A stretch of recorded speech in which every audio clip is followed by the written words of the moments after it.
I'm Brad Wolf, and welcome to Dire Den. This video series is about the current campaign I'm running, where I've taken 4 adventures and combined them into one big adventure campaign. And the story so far includes 6 player characters: Geralt of Oakhurst, yes, he's a half-elf blood hunter witcher clone; Lars, aka Larry, the undead warlock, who are from Oakhurst, and they have traveled from Oakhurst down the Sword Coast to Phandalin, where they met the other 4 player characters. 2 of them are from Cryptgarden Forest, and that's Fig the All-Knowing Sorcerer and Jarabel Darkforge, the Hill Dwarf Life Cleric. She and Fig the Sorcerer have traveled from Cryptgarden Forest to Phandalin as well. And our last 2 characters are Laro Slaughter, the monster hunting assassin, and yes, she is inspired by the comic book series Something That's Killing the Children, and Athelion the Paladin, whose quest is to visit every shrine and temple in the northern Sword Coast. And the 2 of them are from Leyland, and they have also traveled to Phandalin.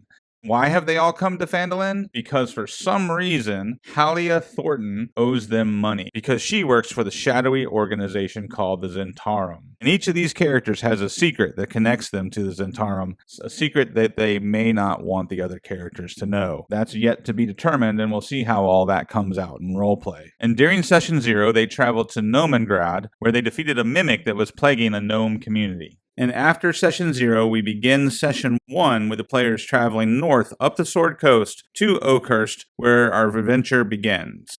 So let's do a quick recap. And next to me on the screen here are the notes I made after Session 1. It's often very helpful to take notes when you're done with the session. Now, I didn't write these down immediately after the session because we typically play until midnight, and we also have a few beers while we play. So by the time our session's done, I'm ready to conk out. So the next day, I send out a message to the player chat, and while I'm waiting for responses, I lay out this outline. And when those responses come back, I decide if there's anything I missed that needs to be highlighted, and I plug those things into this outline. So for you guys, I'm going to go over this outline right now and give you a recap of what happened last week. Now, you may remember from my last video that I was giving the players 2 choices on how to get to Oakhurst. One was Blackford Crossing, that kind of goes up and around the mountains down into Oakhurst, and the mountain road that cuts across the mountains. And they chose the mountain road, which meant they ended up discovering an old well. And this was primarily just a place for them to pause and investigate, which they did exactly what I thought they would do. And that's when the bullywugs ambushed, because the bullywugs have a camouflage ability that lets them blend in. So the first thing they saw were the whites of these big bulging eyes. So the first thing I described was these big bulgy white eyes popping out of the foliage, and my players reacted great. And my players do a great job of immersive role-playing. And that's a tip I can give all you players out there, that if your DM describes something and they're doing their best to make it fantastic and amazing, or if they're doing their best to make it scary or horrifying, go with it. Give into the roleplay. That's part of the collaborative process of D&D. And my players did a great job of that. They reacted to the big bulgy eyes with a WTF response. And then we rolled initiative. But instead of letting them roll dexterity for initiative, I let them add their perception check because they were being surprised. And then we went into initiative order based on those perception checks, which is a great way to save time because you avoid making perception checks, figuring out who is surprised and who's not, and then rolling initiative on top of all that.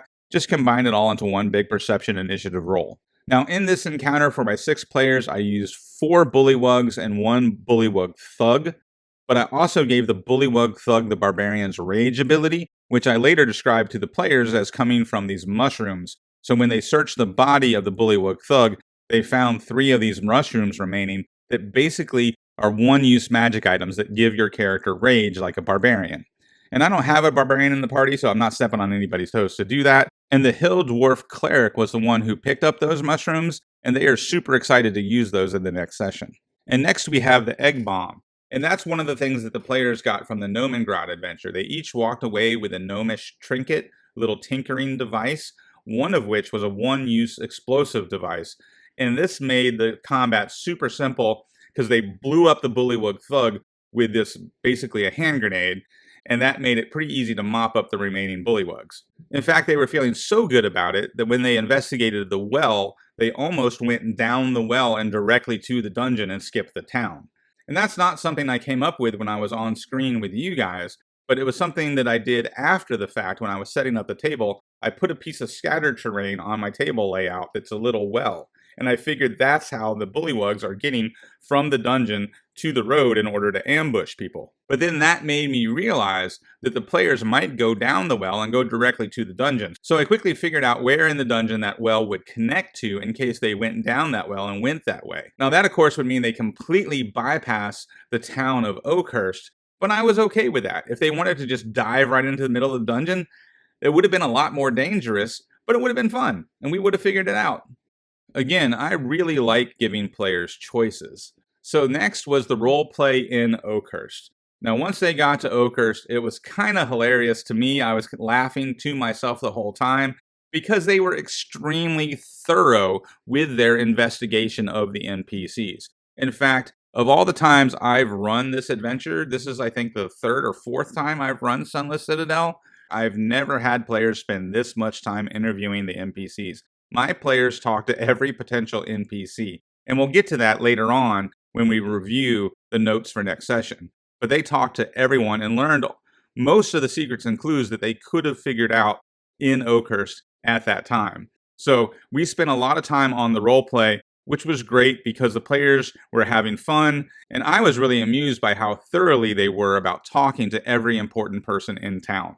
So then they headed out from the town to the dungeon, and the Sunless Citadel is, of course, sunken underground. So in order to get there, they have to head down these broken switchback stone stairs. And I was prepared for these stairs to be a skill challenge as they climbed down, but they spent so much time role-playing, and we were getting closer to the end of the session, so I didn't want to take too much time with that because I wanted to make sure that we got into another combat before the session ends. And that's one lesson you can take away from this, that it's better to be over-prepared than under-prepared. So in this case, I sacrificed a couple of things that I had prepared in order to create a better pacing for the session. And that brings us down to our rust monsters. And if you remember, I had prepped this encounter with the rust monsters to take place at the bottom of this chasm where the floor is all broken up and there's a bunch of masonry debris, and there was a chance of the player characters getting their feet stuck. But the very first rust monster that popped out, the warlock hit and did max damage with their eldritch blast. So they rolled a critical hit and they rolled 2 10s for damage. So they did over 20 points in one shot to this rust monster and absolutely obliterated it. So at that point, we were almost done with the session, so I scratched the idea of them being able to get stuck in the rocks and having other rust monsters coming up at them. So when that first rust monster died so quickly, I was afraid that it would turn into a slog, and the wave after wave of rust monsters wouldn't be suspenseful, it would just be tedious. So I just cut that part, especially because we were already close to the end of time. And that left them with the final choice of the night. Do they go in the main entrance, or do they go around the side of the building? And they chose to go around the side, where they found a dead, bloated, swollen rust monster corpse blocking the entrance. And then they saw something inside of it wiggling and squirming around, trying to come out of it. And that's where we left the session on a cliffhanger. So allow Editor Brad to interrupt for a second. What I've realized is that these videos are turning out to be around 30 minutes long. And that's just a little too long for YouTube. So for each game session, I'll have one video that's going to be session prep before the session, and then one video that'll be the recap for after the session. Because it turns out the session prep videos take about 15 to 20 minutes all by themselves. So this series is going to alternate between pre-game videos and post-game videos. The pre-game videos will be the session prep where I get the session ready, and then the post-game is the recap of what happened during the session. So I'm going to rename the last video that came out in this series as Session 1 Pre-Game, and this video will be called Session 1 Post-Game, with an 8 to 10 minute post-game video and then a 15 to 20 minute pre-game video. So the series will alternate back and forth like that, but you'll still get all the content. It's just going to come out in smaller, shorter videos. And I believe that's going to make it easier for me to produce and easier for you to watch. And now back to the other Brad. So thanks again for visiting the Dire Den. I'm Brad Wolf, and I'll see you next time.